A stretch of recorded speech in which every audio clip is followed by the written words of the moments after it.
រៀមរាណាមុំស្ដាប់រយំនឹងឃ្មុំក្រេបកាជាសវណ្ណរាជាវាសនាស្គាល់គង្គាប៊ូស្រាជួបភ្នំឆ្លងតាមបងកាត់ទឹកថ្លាឆ្វេបងទឹកលេងស្ដាប់ភ្លេងដងនំគឺជាភ្លេងទឹកជ្រងដងភ្នំអូប្រគំខដដំណើរយើងអូ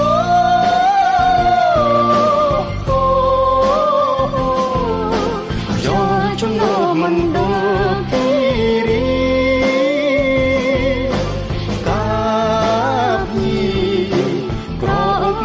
ទិសទីនាំឲ្យយើងទាំងពីរអាឡ័យចិត្តមិនចង់ឃ្លាតទៅវិញសោះនឹកស្រណងតែជ្រុងបូស្រាជាធម្មជាតិកំដរសង្សារព្រះព្រោះជាស្នេហានេះ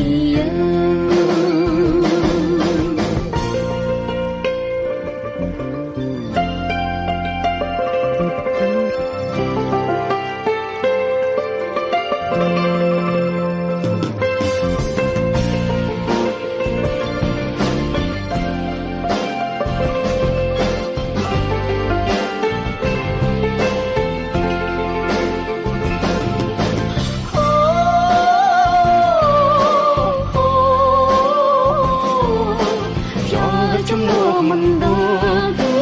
រីកាបញីក្រុមទិសទីនាំឲ្យយើងទាំងពីរអាឡ័យចិត្តមិនចង់ឃ្លាតទៅវិញសោះនឹកស្រណងតែជ្រុងបូស្រាជាធម្មជាតិកំដរសង្សារព្រះព្រោះជាស្នេហានេះយើងព្រះព្រោះជាស្នេហា